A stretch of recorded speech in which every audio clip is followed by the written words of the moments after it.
Jesus em sabedoria, intelectualmente. Todo homem precisa estudar. Se ele como homem, se ele quando veio aqui na Terra, ele fosse só Deus, ele não fosse homem, ele não precisaria estudar.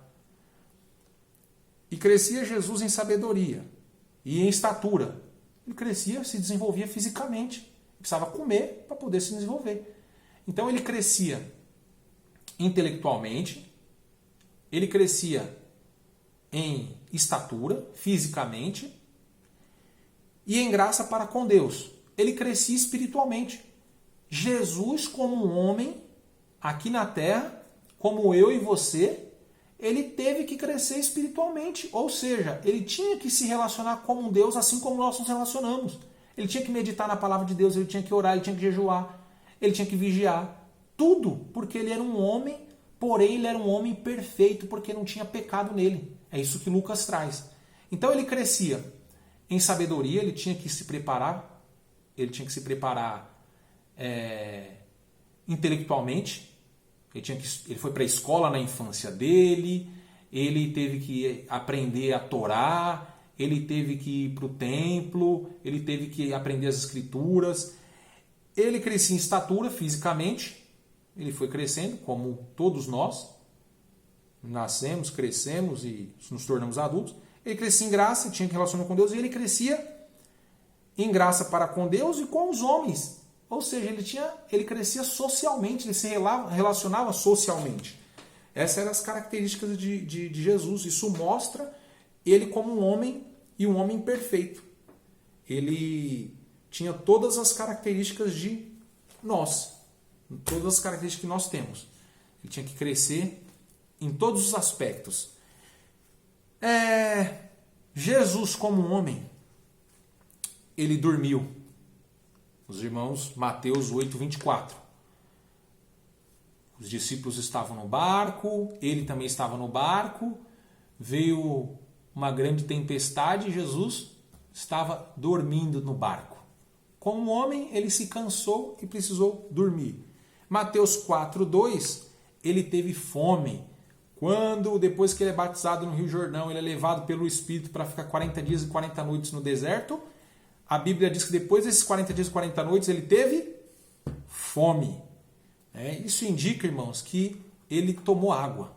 Ele bebeu água durante esse período, tá? Os 40 dias e 40 noites no deserto. Porque senão aqui a Bíblia também fala, ele teve fome e sede. A Bíblia faz até questão de dizer que ele teve fome. Em Mateus 4, verso 1 e Hebreus 4, 15, a Bíblia diz que assim como nós, em tudo, ele foi tentado. Jesus, como homem, ele também passou por tentações. Primeiro que ele foi para o deserto para ser tentado, foi levado pelo Espírito ao deserto para ser tentado.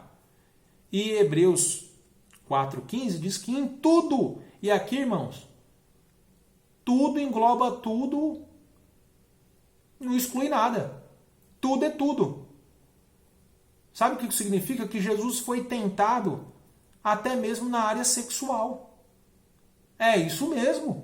Jesus ele foi tentado sexualmente. Ele foi tentado em tudo porque ele era um homem como eu e como você.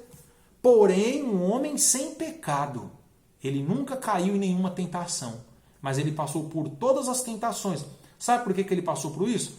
Por isso, para mostrar para mim e para você que é possível passar por essa terra e é possível viver uma vida de santidade. É possível renunciar aos nossos próprios desejos, renunciar à nossa própria carne. O cristão, irmãos, ele tem 3 lutas com 3 coisas ele vai ter que lutar. Contra a sua natureza, que nós temos a nossa natureza pecaminosa, é o que a gente chama de depravação total. O homem ele é depravado totalmente. Teologicamente a gente chama de depravação total. O homem por si só ele não consegue buscar ter as suas... Por ele mesmo ele não... Não, ele é depravado. Ele caiu, ele tem a natureza pecaminosa. Então o homem vai ter que lutar contra a sua natureza, o homem vai ter que lutar contra Satanás quer destruir ele, e ele vai ter que lutar contra ideologias do mundo, o sistema ideológico que existe no mundo. Então ele vai ter que lutar contra isso. E Jesus, ele passou por essas tentações. Ele viveu num mundo que era impregnado de ideologias. Ele viveu num mundo que Satanás atuava querendo derrubar ele. E ele viveu num mundo que ele tinha que a única coisa que ele não tinha era a natureza dele pecaminosa, mas que ele passava por todas as tentações que eu passo e que os irmãos também passam. Então ele passou por tentações. Jesus, ele teve as mesmas características que nós temos: corpo, alma e espírito, a tricotonomia. Então em Mateus 26 e 12, ele tinha um corpo físico. Jesus tinha um corpo físico? Tinha. Tanto que quando ele ressuscita, ele chega para Tomé e pede para Tomé tocar, né, no corpo dele, né, nas mãos dele, no furo que ele tinha. Quando nós vemos aquele episódio da mulher com vaso de alabastro, que ela tem aquele unguento de grande valor, que ela vai até na reunião em que Jesus estava, a Bíblia diz que ela verteu aquele unguento de grande valor na cabeça dele, dando um banho nele com aquele unguento. Ele tinha um corpo físico, Jesus. Jesus, ele tinha alma, Isaías 53 e 11, mostra que ele tinha alma. E Jesus, ele também tinha espírito. Isso a gente vê em Mateus 27, 50. Quando ele foi crucificado lá na cruz do Calvário, a Bíblia diz que ele bradou, ele entregou o espírito dele, né? E isso mostra que Jesus, ele tinha um espírito, corpo, alma e espírito. Isso, irmãos, nos mostra que Jesus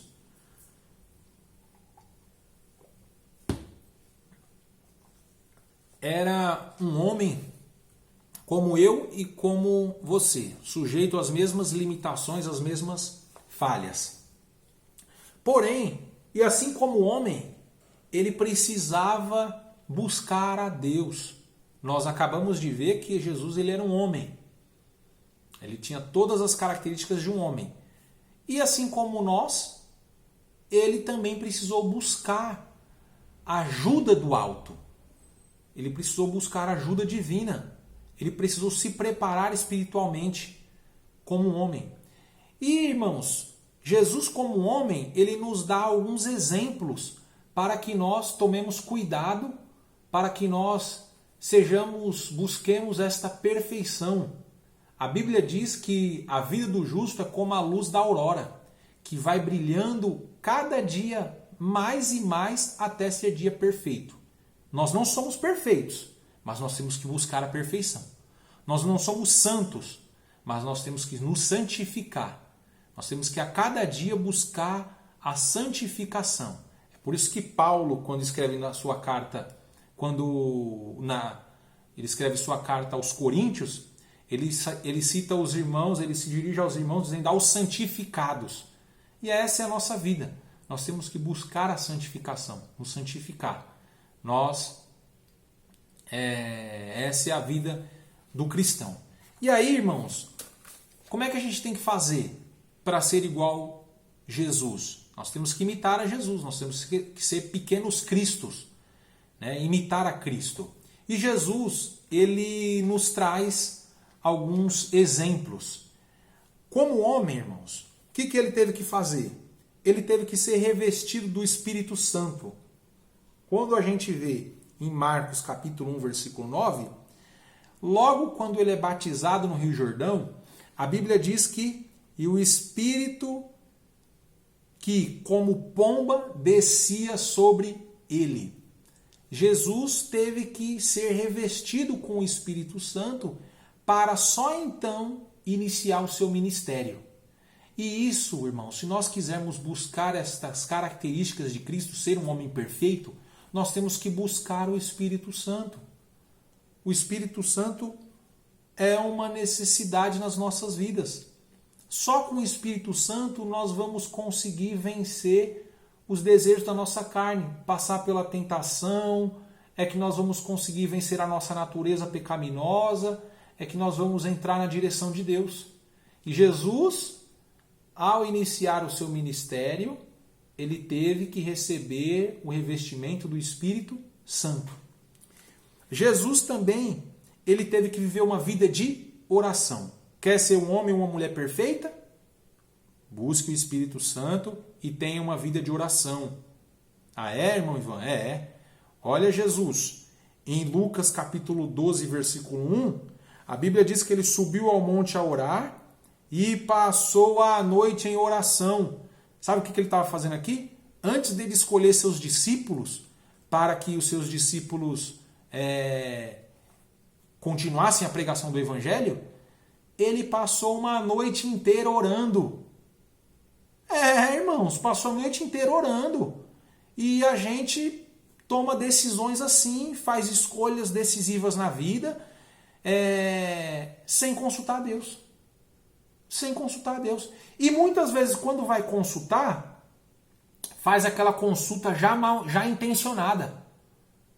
Na verdade, a pessoa, Deus nem falou ainda, a pessoa já fala que Deus falou, que era aquilo mesmo que ela orou. A gente tem que orar a Deus e aguardar Deus responder. E depois que a gente orar e que Deus responder, fazer o que Ele falou para fazer. Porque muitas vezes a gente ora, Deus fala, só que a gente vai lá e faz aquilo que a gente quer, não faz aquilo que Ele orientou. Então, Jesus, antes de escolher os seus discípulos, ele passa a noite em oração. E olha, irmãos, que ele era 100% homem e 100% Deus. Irmãos, se Jesus precisava orar para tomar decisão, que dirá nós? Você tem orado? Como é que tem sido a sua vida de oração? Como é que tem sido a sua vida de pedir a direção para Deus? Nós precisamos pedir a direção para Deus naquilo que nós vamos fazer, nas nossas decisões. Eu já falei algumas vezes, e isso é uma máxima na minha vida, o exemplo de Davi. Davi, ele tem uma característica. Várias vezes a gente vai ver isso na vida de Davi. E Davi consultou ao Senhor. A Bíblia vai falando isso. E Davi consultou ao Senhor. E Davi consultou ao Senhor. E Davi consultou ao Senhor. Consulte a Deus, irmãos. Tudo que você for fazer, consulte a Deus antes. Espera Deus responder. E quando Deus responder, faça aquilo que Ele falou. Com certeza, Deus tem o melhor para mim e para a sua vida. Jesus, como homem, ele também pagou impostos. Ele cumpriu com os seus deveres legais. Em Mateus capítulo 17, versículo 27, diz que Jesus pagou os seus impostos. Quando Pedro estava com Jesus em Cafarnaum, alguns publicanos vieram ali já cobrar impostos deles, e Pedro desconversa ali com os publicanos ali para que foram cobrar os impostos, e Jesus paga o imposto dele e paga o imposto de Pedro, paga os dois. Sabe o que isso nos mostra? Que o homem perfeito, ele cumpre com as ordenanças das autoridades. E aí, irmãos, tem uma coisa, essa lição é pertinente. A gente tem visto líderes religiosos que não estão querendo cumprir determinação de autoridades nesse período em que nós estamos passando devido ao coronavírus. Irmãos, Jesus, que era Jesus, cumpria com as ordenanças das autoridades. Está aqui, está na nossa Bíblia. Mateus capítulo 17, versículo 27. Ele foi lá e pagou os impostos dele. E em outro texto ele diz, dá a César o que é de César e a Deus o que é de Deus. É isso que nós temos que fazer. É seguir. É com pesar que nós nos retiramos, que nós não nos reunimos. Porém, é necessário. É uma determinação que tem das autoridades. A fé a gente continua. O templo, na verdade, somos nós. E nós sabemos que isso é um período que vai passar. Mas, assim como Jesus fez, cumpriu com as ordenanças das autoridades, nós, como homens perfeitos, temos que cumprir as ordenanças e determinações das autoridades constituídas. Quarto, Jesus, como um homem perfeito, ele era um homem santo e justo. Irmãos, nós temos que ser justos. Nós temos que nos santificar. Quando Pedro faz o seu primeiro discurso e quase 3.000 almas se convertem, quando Pedro faz o seu segundo discurso e quase 5.000 almas se convertem, no segundo discurso de Pedro, lá em Atos capítulo 3, que ele vai pregar, ele diz que eles tinham negado aquele que era santo e aquele que era justo. E você, como que você está? Como é que está a sua santidade? Como é que está a sua justiça? Você é um homem perfeito? Você busca a perfeição assim como Cristo? Sendo santo e sendo justo? Reflitamos sobre a necessidade e a nossa vida de santidade e justiça diante de Deus. Jesus, como um homem, ele intercedia pelos seus discípulos. Nós vemos isso em João capítulo 17, versículo 20. Diz assim: eu não rogo somente por estes, que eram os discípulos dele, mas também por aqueles que pela sua palavra hão de crer em mim, que somos nós. Jesus, irmãos, ele intercedia pelo próximo. Nós temos intercedido pelo nosso próximo? A Bíblia diz que Deus mudou o cativeiro de Jó quando ele orava pelos seus amigos. Nós temos que seguir o exemplo de Jesus. Nós temos que interceder pelo nosso próximo. Nós não queremos chegar à estatura de varão perfeito? Pois é. Intercedamos pelo nosso próximo. E Jesus, por fim, como um homem perfeito, ele trabalhava. Jesus trabalhava? Trabalhava. Marcos capítulo 6, versículo 3. Eles conheciam Jesus como carpinteiro. A Bíblia diz o seguinte: não é este o carpinteiro? Olha como as pessoas conheciam Jesus. Conheciam ele pela profissão dele. Que coisa linda, irmãos. Jesus era conhecido pelo trabalho dele. Jesus não era um preguiçoso. Jesus não era um desocupado. Jesus não era alguém que vivia na dependência de A ou de B. Não. Jesus era carpinteiro. É interessante, irmãos, que aqui em Lucas capítulo 2, versículo 52, que é o nosso textuário, relata o início da infância de Jesus. E aí, irmãos, daqui a pouco, depois, a infância e adolescência de Jesus some, não aparece mais na Bíblia.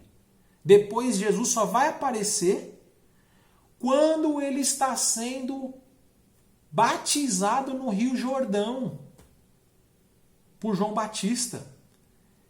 E o Espírito Santo vem sobre ele, ele vai para o deserto, passa 40 dias e 40 noites e depois ele inicia o seu ministério. Agora, a pergunta é, aonde Jesus estava dos 12 anos aproximadamente, quando ele é apresentado no templo, até o início do seu ministério com aproximadamente 30 anos? O que aconteceu com Jesus? Onde é que ele estava? Sabe onde ele estava, irmãos? Trabalhando. 18 anos da vida dele trabalhando. É um exemplo de homem perfeito. A Bíblia diz, Isaías capítulo 53, diz que Jesus foi experimentado nos trabalhos. Irmãos, nós estamos enganados com o Evangelho. Jesus não chama vagabundo, não chama preguiçoso. Não. Jesus ele chama pessoas que querem trabalhar. Ah, porque eu tenho uma chamada e aí eu vou fazer a obra. Você pode até ter uma chamada, mas você precisa trabalhar. Você precisa trabalhar e cumprir a chamada de Deus. Paulo fazia tenda. Jesus era carpinteiro. Trabalho dignifica o homem. Trabalho não é pecado não, irmãos. Trabalho não mata ninguém. E Jesus, como homem perfeito, ele trabalhava. E outra, provavelmente Jesus era arrimo de família. Era ele que, porque ele era o filho mais velho. Ele que sustentava a casa. E provavelmente ele teve que sustentar a casa porque depois que ele é apresentado no templo, José some da Bíblia. Nós não vemos mais falar de José. Provavelmente José morreu. Ele ficou sustentando a casa. E sabe por que José era o arrimo da família? Era o sustentador ali da família? Porque quando eles vão nas festas, nas bodas de Caná da Galileia, quem acompanha Maria é Jesus. Cadê José acompanhando ela na festa de casamento? Provavelmente ele já não tinha mais José.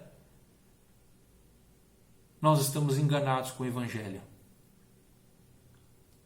Jesus trabalhava e ele diz na palavra dele: meu pai trabalha e eu trabalho também até agora. Então Jesus ele não quer preguiçoso, irmãos. E Jesus, irmãos, olha só como ele nos dá um exemplo de cuidado que ele tinha com a família dele. Sabe por quê? Porque ele sabe que aquele que não cuida dos seus, e principalmente da sua própria casa, ou dos da sua própria família, negou a fé e é pior do que um infiel. Se ele não cuidasse da família dele, ele ia ser pior do que um infiel. Jesus, quando estava na cruz do Calvário, Maria ali debaixo da cruz, ele cuidou da mãe dele até o último dia da vida dele. Quando ele estava na cruz ali, já crucificado, já para entregar o seu espírito, ele para tudo o que ele está fazendo. Ele para por um momento em que ele estava salvando a humanidade e ele olha para João que está ali e diz aí: mulher, eis aí o teu filho. Fazendo com que um gesto para que alguém cuidasse da mãe dele naquele período em que ele já não estaria mais. Dando-nos o exemplo de que nós precisamos trabalhar para cuidar das nossas famílias, porque se nós assim não fizermos, nós seremos piores do que os infiéis. Que essa lição, irmãos, seja uma lição para deixar esse exemplo. Jesus, ele é o homem perfeito. E o homem perfeito, ele cuida da sua família.